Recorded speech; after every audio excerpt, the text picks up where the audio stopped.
Alright, Fairness First video presentation. Yeah, I don't have an intro yet, or proper backgrounds, which I have to work on. Eventually, we'll get there, blah, blah, blah.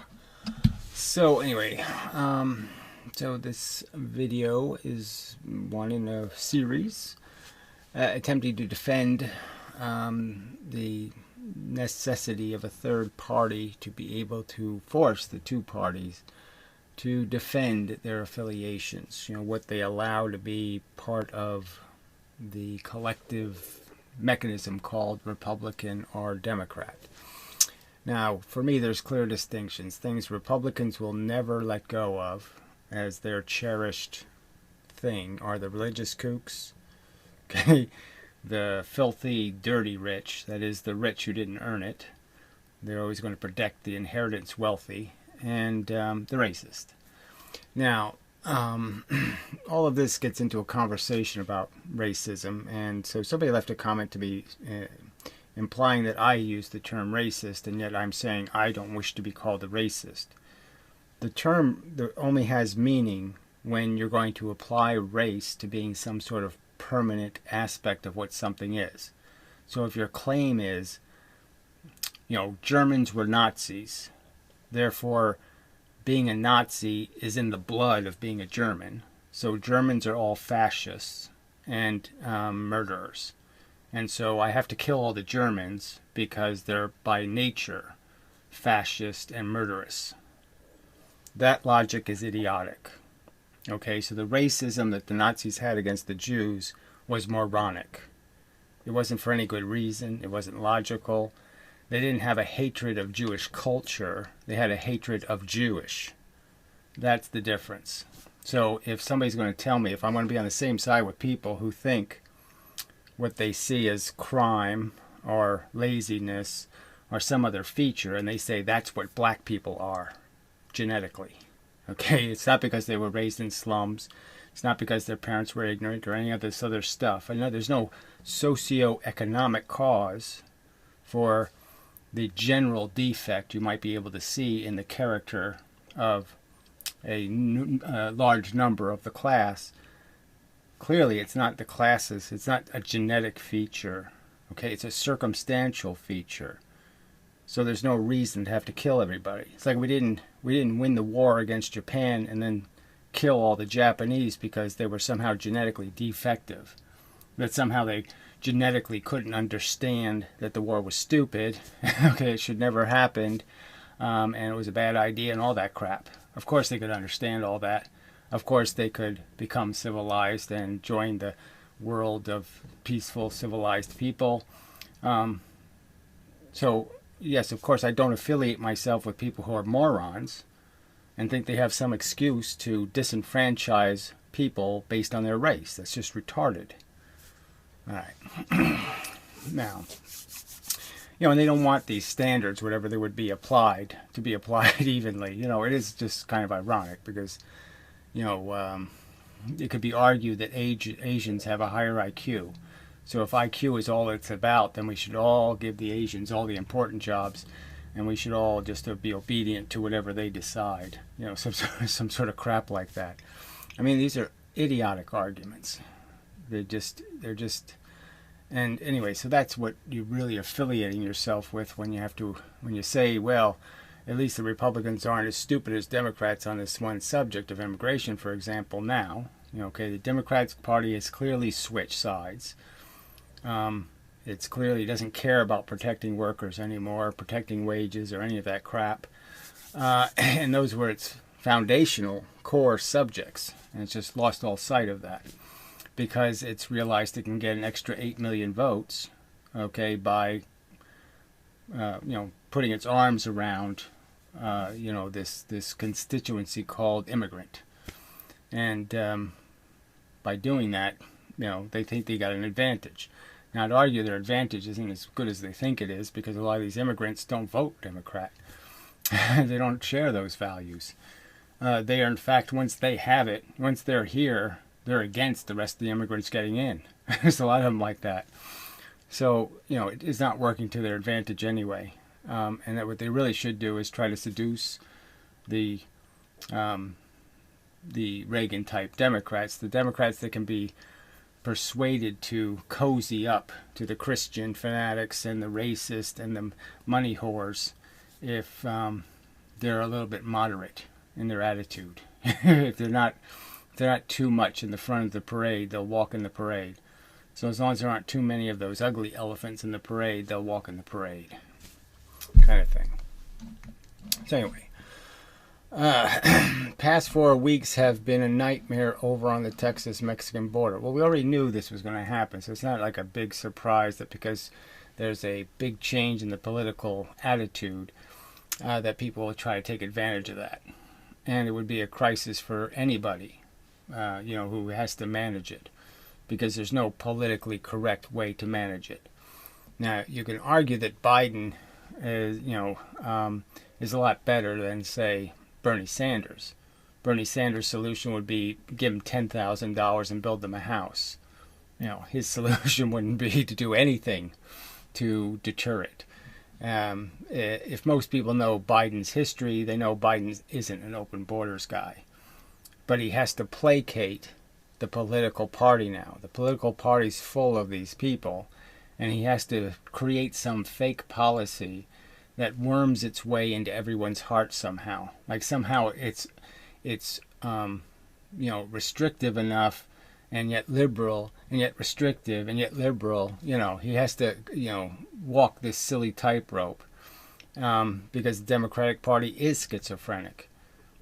Half the party really hates the other half of the party. I mean, it's just a fact. And so any Democrat's going to be in a difficult position. Just a fact. Anyway, Biden claims there's no need for concern. Well, of course he's going to claim that. What else is he going to What else is he going to claim? He doesn't want to create any hysteria. He doesn't want to create any, oh yeah, what do we do? No, he wants to make it seem like, okay, this isn't a problem. I'm sort of doing it right now by telling you, everybody knew this was going to happen. It's not a big surprise. Okay, they were already piling up a little bit before the election. So, it's not news. All right. Despite the fact that over 100,000 illegals are arrested recently, there's a veil of political correctness. It's not a veil. It's an upfront, real, substantive dissidence that exists. There's a real hard dissidence in the Democratic Party between the traditional Democrats and the new modern progressive Democrats. And the progressives, again, in my opinion, shouldn't be called progressives because they're assholes. They're not progressives. They're idiots. They're lunatics. Okay, they're not progressives. They're unrealistic, silly people. So the silly people, the young, ignorant, douchebag idealists, have gained some traction in the party, and that's to the party's detriment because they are irrational and they're useless at describing anything called a policy. They can't form one. They think it's just give everybody $1 million. Everything will be fine. Let's make everybody rich for free. Some kind of crap like that. Some sort of unrealistic pie in the sky nonsense. And Democrats have to fight against that element of their party and try to convince the rest of the party to say, oh, just shut up and sit in the corner. Okay, if you don't like it, go vote for a Republican, asshole. Okay, we're not going to placate every one of your little whiny baby tantrums.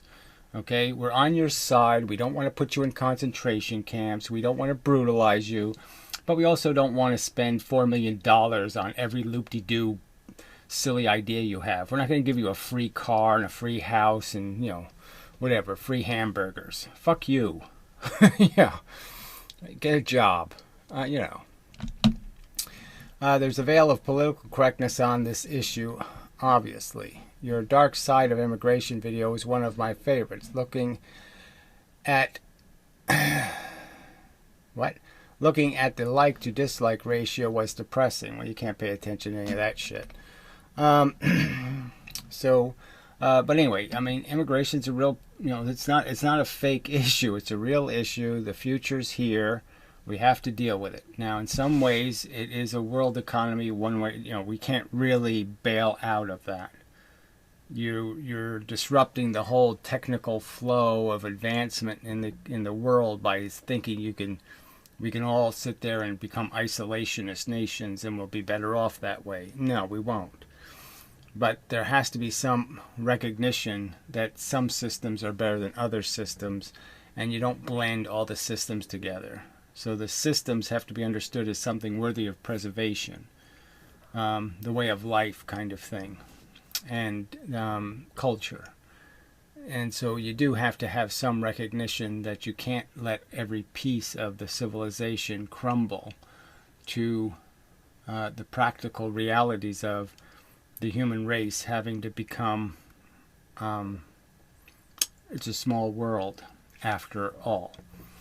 It was a lot, it was just easier to play these games when it was a big world, and the Chinese were way over there, and those people were way over there, and those people were way over there. But it's not where it is now anymore. So you have to deal with the real reality that people have a right to modify.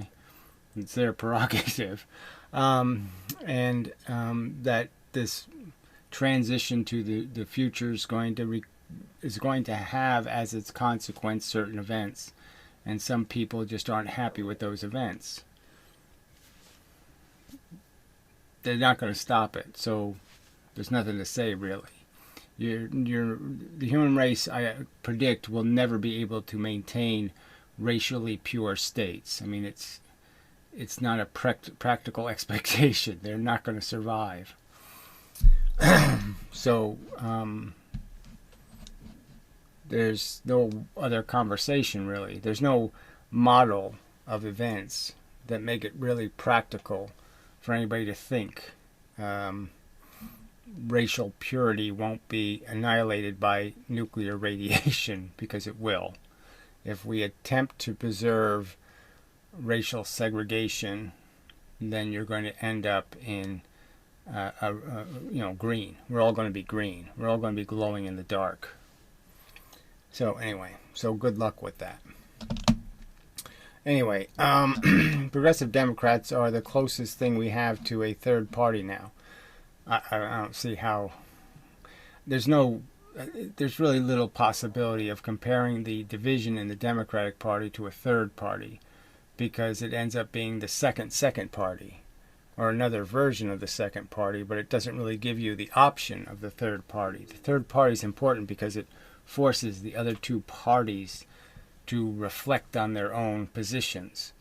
When you only have right and left, the left can get extremely wacky and the right can get extremely wacky because there's no relative positions. But once there's a third party, then there's a relative position, and you can see how far left the left is and how far right the right is. Okay. And they're, of course, treating every immigrant like a saint. Yeah, well, it certainly seems they intend to, and and for no reasoning, no rational reason to think the children born in, impoverished South American countries are somehow entitled to more than the children born here, which is ironic. They were supposed to give them more freedom. They don't have to be accountable to their parents. They don't have to be accountable to anything, right? They can just be free citizens now. I wasn't given that right as a kid. I would have loved the right to say fuck you to this and fuck you to that. Yeah. Anyway, kind of silly. I've argued with some old friends of mine. They think siding with conservatives on this issue is wrong. Of course, I think siding with the conservatives is always wrong because, again, the Republican Party only has one agenda, making the rich richer, and everything else is only to that advantage. So they're only using their opposition to immigration to gain votes to pass tax cuts.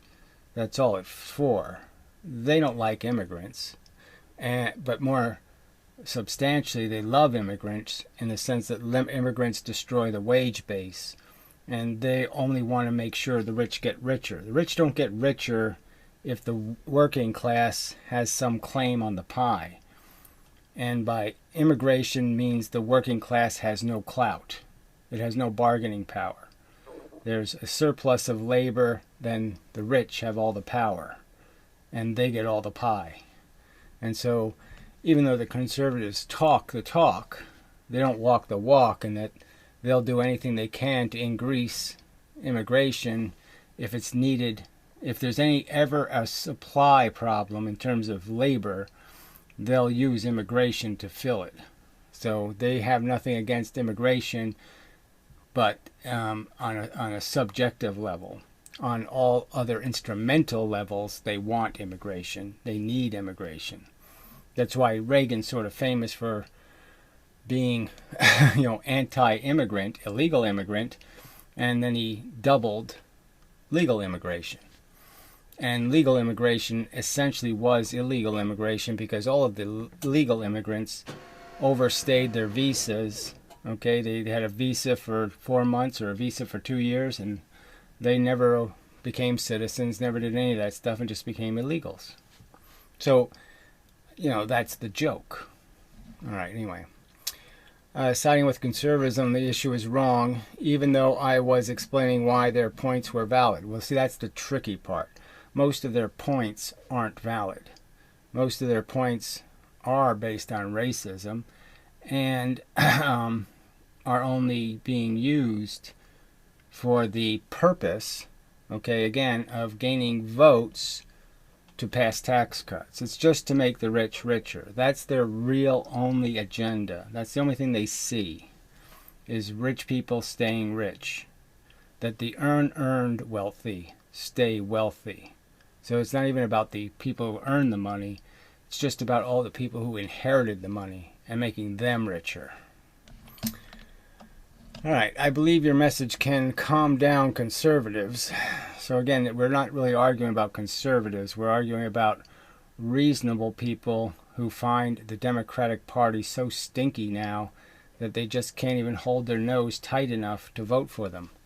And those people we can get back if we just let go of some of that stink, which is any kind of notion that the left has any interest in an open border, or any interest in some silly philosophy that somehow America can take care of all the systemic problems in all the other countries of the world. Like we can take all of their abandoned children and all of their retards and all of their mentally defective and all their abused women and all their mutilated genitalias, and we can sit there and grab all of those poor huddled masses and take care of them. That's crap. Okay, so yeah, as soon as they start talking like that's what our job is, that's what an American's job is to actually take care of a bunch of broken people. I would argue America's job is to show the rest of the world what a good civilization looks like, what a fair one, a just one that has rational policies in place, accountability, accountable cops, accountable politicians. That's how we show the world, is to do democracy better, to do law and order better, and to do justice better, to show that we can create policies that de-incentivize bad behavior and incentivize good behavior and prevent a bunch of reckless and sloppy reproduction that is the downfall of the third world. All the third world countries' downfall is they have no policies in place to control their impoverished populations. So they create such a welfare problem that they can't in any way become a civilization because they have to waste so much money on the poor infrastructure created by the unreasonable expectations of the poor.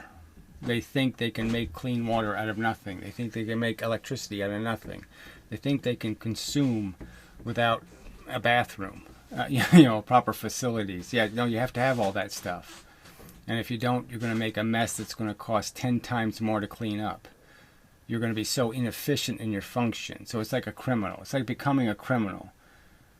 Becoming a criminal isn't that you just damage people. It's that you become so fucking expensive.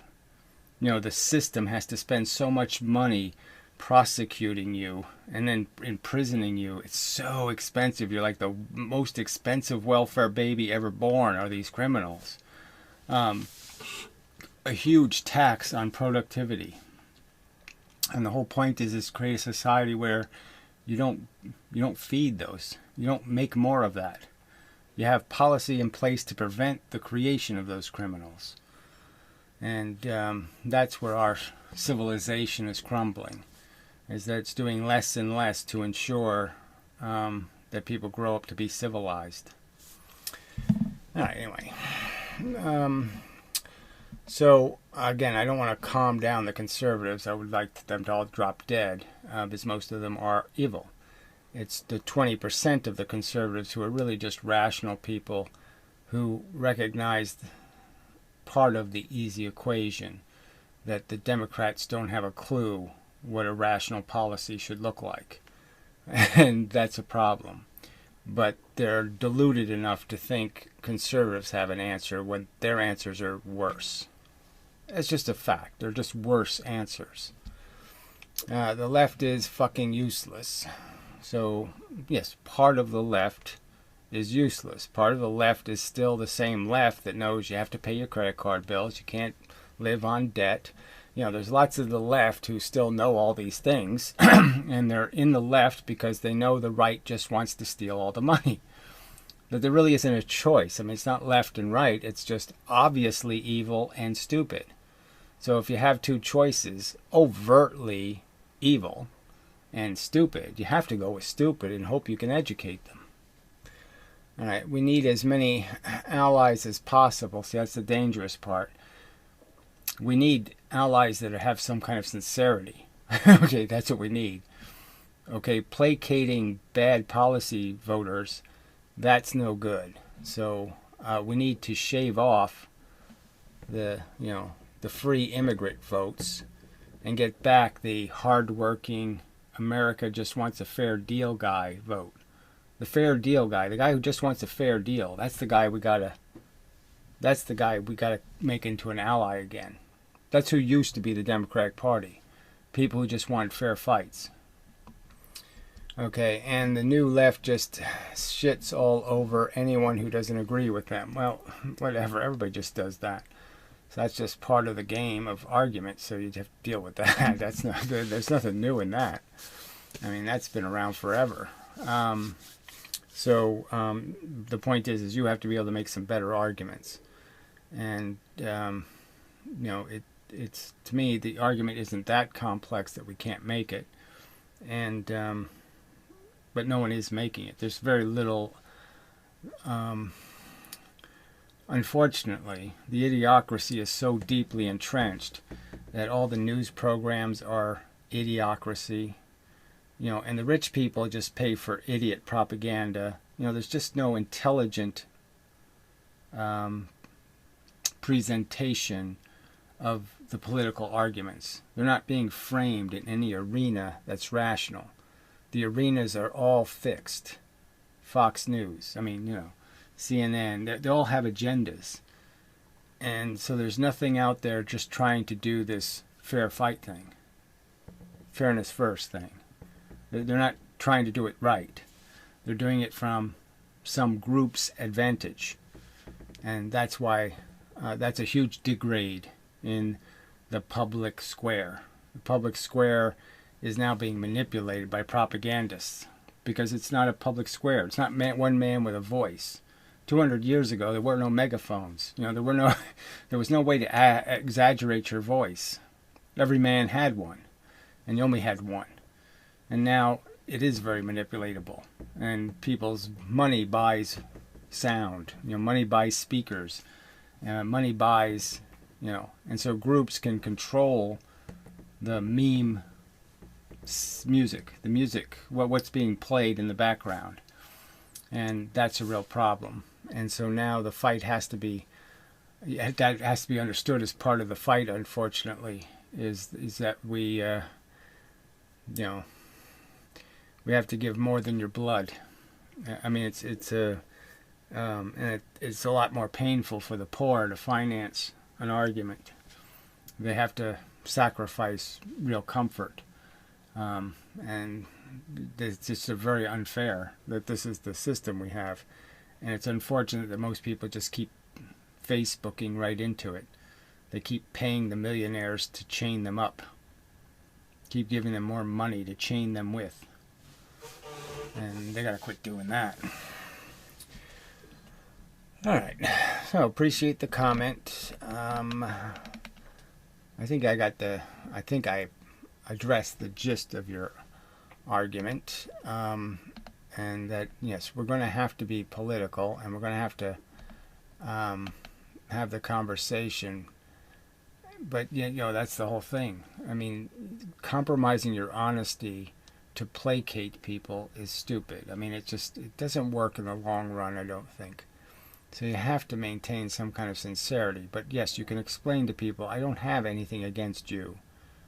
But do you understand that you're sort of carrier? You know, you're sort of Smallpox Mary, whatever her name was. You know, and that if I take care of you, or if I appreciate you, I do this, you're tied to a whole bunch of other stuff that is a huge liability.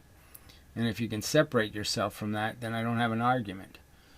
But until you also agree that, yes, immigration is fine as long as the immigrants want to be Americans. But if they really don't intend to ever become Americans, and they always intend to just stay their own country, you know, they intend to just plant a seed of Mexico in America, you know, and live in their own language and live in their own culture inside of America, that's called a parasite. All right, that's an invading parasite.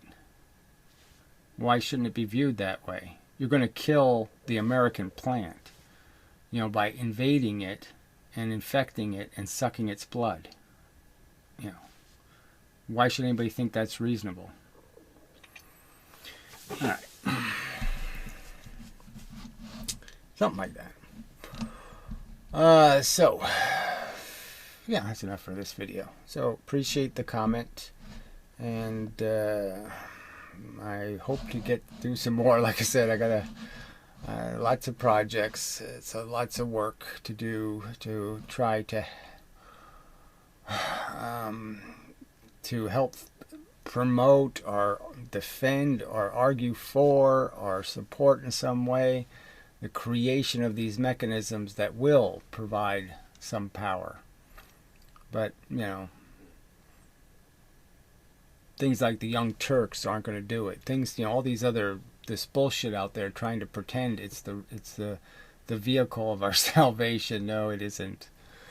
They're not doing it right. So anyway, till the next time and such, and so forth and whatnot.